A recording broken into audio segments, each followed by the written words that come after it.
Second agreement 30/10/2023 మీరు అసలు ఏ రకంగా ఈ అగ్రిమెంట్ చేస్తారు? 30/10/2023 ఏ రకంగా చేస్తారు? ఇది ట్రాక్ ఎక్స్పెండిచర్ 20 కోట్లు, మళ్ళీ అది కాకుండా సరే ఇక్కడ హైదరాబాద్ రేసింగ్ ప్రైవేట్ లిమిటెడ్ వాళ్ళు ఒక 35 కోట్లు ఖర్చు పెట్టారట. ఈ 20 కోట్లు, ఈ 35 కోట్లు, వాళ్ళకి ఇచ్చిన 55 కోట్లు ప్లస్ ఒక వారం 10 రోజులు రోడ్లు బంద్,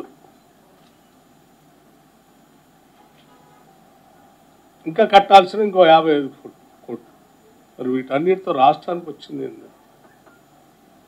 మీరు తీసుకొచ్చిన ఆ ఏజెన్సీ, ఆ కంపెనీ వాళ్ళేమో టికెట్లు అమ్ముకొని వాళ్ళు వెళ్ళిపోయారు. ఈ ఫార్ములా వేసుకోవడం డబ్బులు కట్టమని వాళ్ళు నోటీస్ ఇస్తాం. మీరేం చేతులు దులుపుకొని కావాల్సిన తప్పిదాలను చేసి మీరు వెళ్ళిపోతుంది. మరి రాష్ట్ర ప్రజల సంగతి ఏంది? రాష్ట్రం వీటికి వచ్చే ఆధారం ఏంది? ఇంతకంటే అన్యాయమైనటువంటి తప్పిదమైనటువంటి అగ్రిమెంట్ ఇంకోటి ఏది లేదు. దీనిపైన రాష్ట్ర ప్రయోజనాలను కాపాడటానికి మేము ఎవరికి తల వంచం.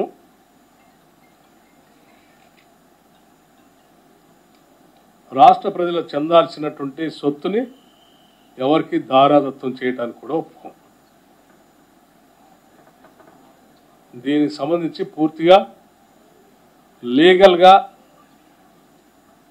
ఏ కార్యక్రమాలు చేసి రాష్ట్ర ప్రయోజనాలకి, రాష్ట్ర ఆర్థిక పరిస్థితికి ఉపయోగం ఉంటుందో ఆ కార్యక్రమాలు చాలా స్పష్టంగా చేస్తాం, ప్రయోజనాలు కాపాడుతాం.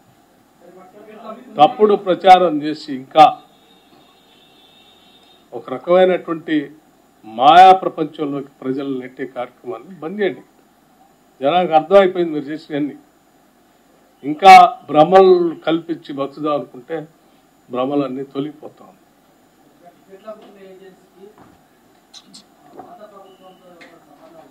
తప్పనిసరిగా అవి కూడా చెప్తాము. చెప్పాను, నేను స్టార్టింగ్లో చెప్పాను. నేను ఇప్పుడు చెప్పాను అదే.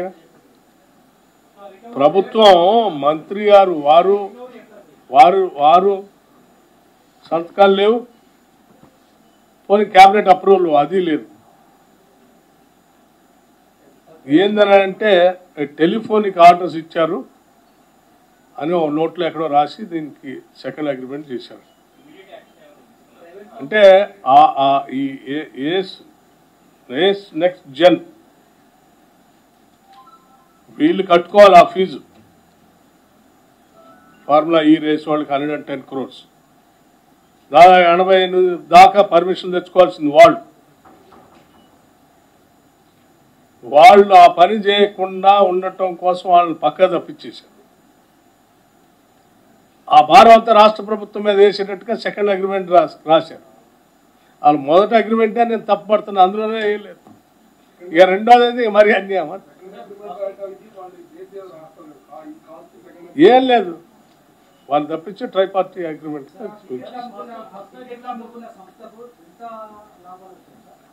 ఆ లెక్కలు కూడా ఎక్కడ మెన్షన్ చేయలే. దాన్ని కూడా తీయమని చెప్పింది నేను.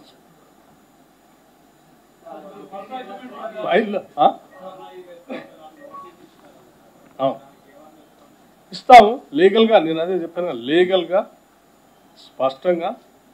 దీనికి అసలు వ్యాలిడిటీ లేదు సెకండ్ అగ్రిమెంట్. మీకు సెక్రటరియట్ బిజినెస్ రూల్ ప్రకారం ఏదైనా అగ్రిమెంట్ చేయాలి గవర్నమెంట్ ఇంకొక సంస్థతో చేయాలంటే దానికి సంబంధించిన ప్రాపర్ అప్రూవల్స్ అన్నీ తీసుకొని చేయాలి. అవి చేయకుండా చేశారు కాబట్టి అసలు దానికి వ్యాలిడిటీ లేదని చెప్తాం.